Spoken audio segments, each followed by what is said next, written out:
After the ending of the 4th Great Ninja War, Kakashi Hatake became the 6th Hokage and ran the Hidden Leaf Village for several years until Naruto was finally ready to take over as Hokage after many years of being groomed by Kakashi and Tsunade during the Blank period. However, there was a moment early on in Kakashi's tenure as the 6th Hokage where things took a bit of a more drastic turn, which led to Kakashi almost getting killed when he visited the Land of Waves. Join me in today's newest After Naruto Shippuden video here on Naruto Explained, where we break down the moment where Kakashi's life was increasingly dangerous territory, where it wasn't just his life on the line, but several dozens of innocent people, including a small child as well. For those of you guys who are new here to the channel, After Naruto Shippuden is a series where we take a look at all the stories that are set after the 4th Great Ninja War, but before the Boruto era. So between Naruto chapter 699 and Naruto chapter 700, many of which were either fully not animated into the story, or they are like this story and they were never animated at all. Yet certain plot points will pop up in Boruto's anime. So the scene in question we'll be exploring here today takes place almost a year after the events of Naruto chapter 699, where Sasuke had left Konoha to start his redemption journey, and several months before Shikamaru's team is sent to the Land of Silence in order to rescue Sai. It's during the scene, which occurs in the Naruto epilogue story, Kakashi Hiden,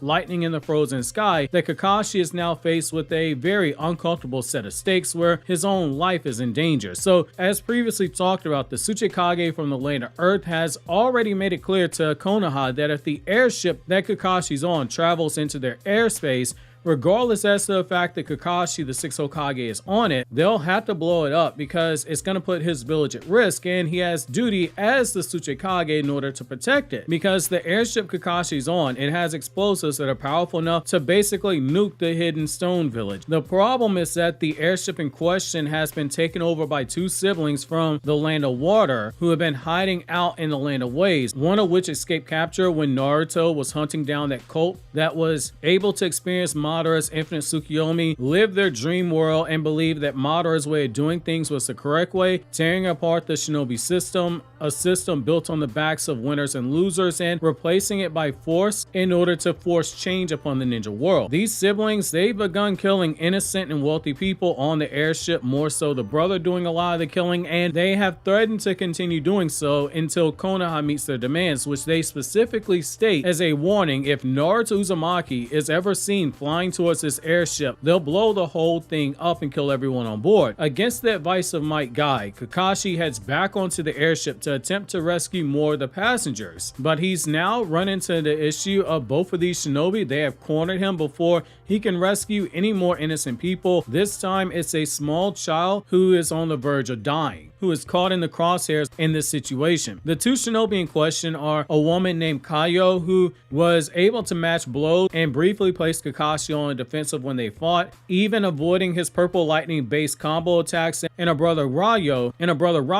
was able to fight off Might Guy, albeit this was Might Guy dealing with motion sickness from being on the airship, but he still managed to take the upper hand on Guy, who was using his ninja weapons and advanced taijutsu attacks while fighting on one leg before ultimately his motion sickness took him out the fight altogether. The woman in question, Kaio, she possesses an ice release jutsu that moves fast enough that even Naruto in base was caught off guard. So with the scene and the context being set is here, I'm going to begin reading the selected scenes from the story, and then I'm going to come back to you guys in order to fill in more gaps in terms of the additional context, and it's going to be here I'm going to begin quoting. "I can't land this ship for the sake of a single child. You're from the Land of Waves, yes? What do you do for a living?" Kaio asked. "My husband is a doctor," the woman began before Ryo laughed. "A doctor?" His face lit up with cruel glee. "My nephew was left to die by the doctors like your husband because they chose to aid the Land of Fire during the Ninja War. The mother of my nephew is the woman standing right next to you. Why should your child be spared when she lost her son?" Ryo asked. The woman held her son, who was still struggling to breathe. She looked at Kaio with tears spilling from her eyes before turning her face down to look at her son. "You see this? This is poetic justice. The large nations, they never cared about smaller countries during the wars, and there are consequences. This time,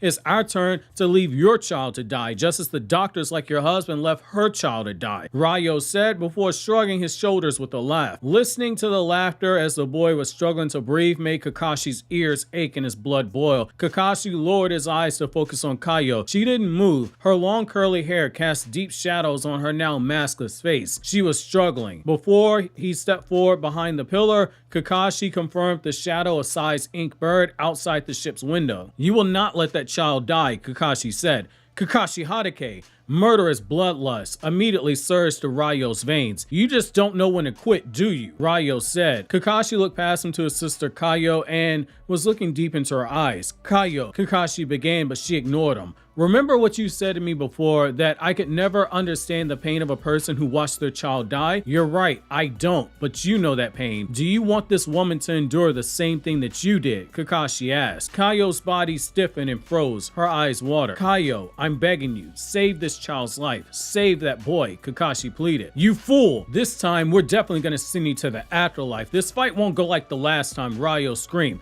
"Just shut up," Kakashi said sternly as he looked into Ryū's eyes. Under the pressure of Kakashi's gaze, Ryū froze, the bloodlust gone from his body. "Listen to me, Kaio. You don't need to land the ship. A comrade of mine is flying just outside the door. Give the child to him so he can be treated, and in exchange, you can execute me, the life of a Hokage. It is more valuable than a child's, wouldn't you agree?" Kakashi asked. Kaio glared from beneath her long hair. "In that case, you can just die first," Ryū interjected from the side. "There's no guarantee that you won't have a change of heart when this kid's released. We don't have a reason to trust a Konoha shinobi," Ryū said. Kakashi didn't hesitate. Instantly, he gathered chakra into his right hand and chopped down at his own neck using purple lightning, stopping just short of his neck. He couldn't allow this child to die, not for the sins of this village. Ryū gasped and he held his breath. The person most surprised was Kakashi. He didn't hesitate to use purple lightning. His body moved without thinking. No blood gushed from his neck. His head didn't roll off his shoulders like he intended. It was then that Kakashi realized that his hand, which had once been white hot from the chakra, was now cooled, and white air rose up from his feet, and a pain that felt like ice needles scraping across the insides of his veins and was spreading across his entire body made Kakashi gasp. "When did you?" Kakashi began before he sent chakra through his body. The ice, which had reached past his knees, abruptly vanished like mist. "What is this jutsu?" Kakashi thought. "There's no need for you to die like that. I'll help this child," Kaio said. "Oh, come on, Kaio. You can't just trust the word of a Konoha shinobi," Ryū began before Kaio cut him off. "Quiet, brother. This has gone far enough. Indiscriminate slaughter, especially of children, that was never our objective. Besides, Kakashi Hatake won't be able to do anything further anyway. He's at my mercy now," Kaio said. Kakashi looked into her eyes. "When did you cast your jutsu on me?" Kakashi asked as he continued to run chakra through his body to negate her ice release jutsu. Kaio smiled. "From the moment we first met, my seal's been on you ever since," Kaio said as she picked the child up and held him like he was her own deceased child. "I activated my earth chain ice seal on you. If you don't want to die frozen alive, then you'll need to keep molding your chakra at a steady rate to keep your body from freezing. Once you're out of chakra, you'll die," Kaio said. End quote. And so it's in the time after this that as she's handing over this kid to Sai, when one of the wealthy passengers complains about the mother and child getting released together, Kaio freezes him alive after he says he wishes that he had a sick child to escape. He basically pushed the button he didn't need to push on Kaio, who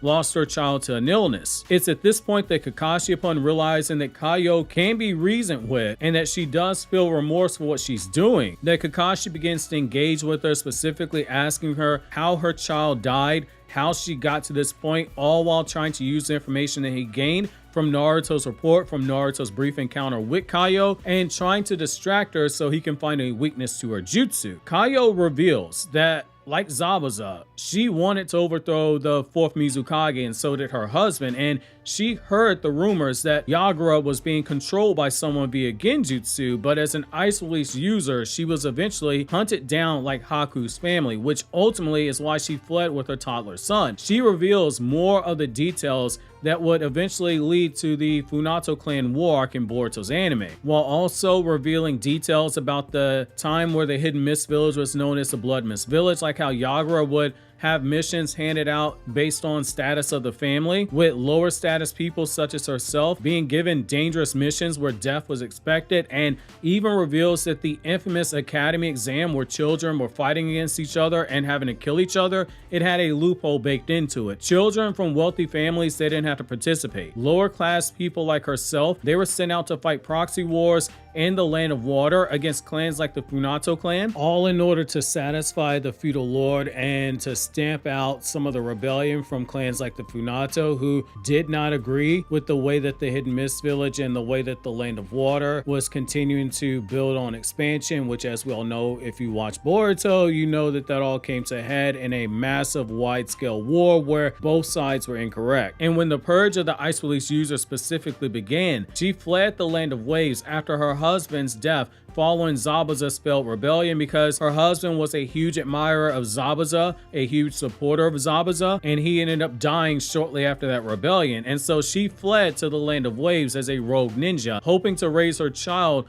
away from the life of a ninja and hiding the fact that both of them were Ice Release users to avoid any chance that the Hidden Mist Village Anbu would find them. All of that worked until the Fourth Great Ninja War, where her child would die because the medics from the Land of Waves were all drafted by Tsunade and the Shinobi Alliance to assist the medical unit for the Shinobi Alliance itself, thus starting her down this path after she got reunited with her son in the Infinite Tsukiyomi dream. A child who was dead was now back in her arms, and when she came out of that genjutsu, there was no child in her arms. So you can see where the trauma directly correlates here. It just goes to show you what Nagato tried to teach Naruto during their conversation. Wars, they have consequences that go beyond the shinobi that are fighting them.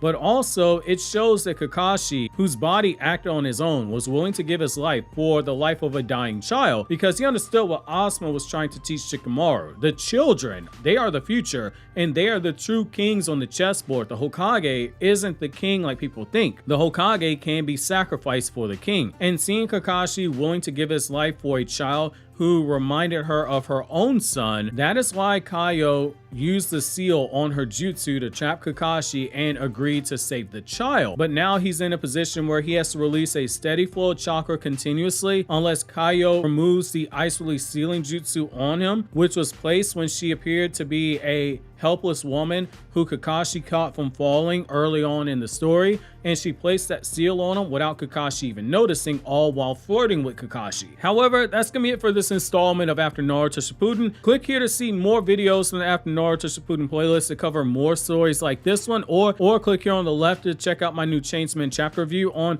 Anime Explained, where we discuss non-Naruto content.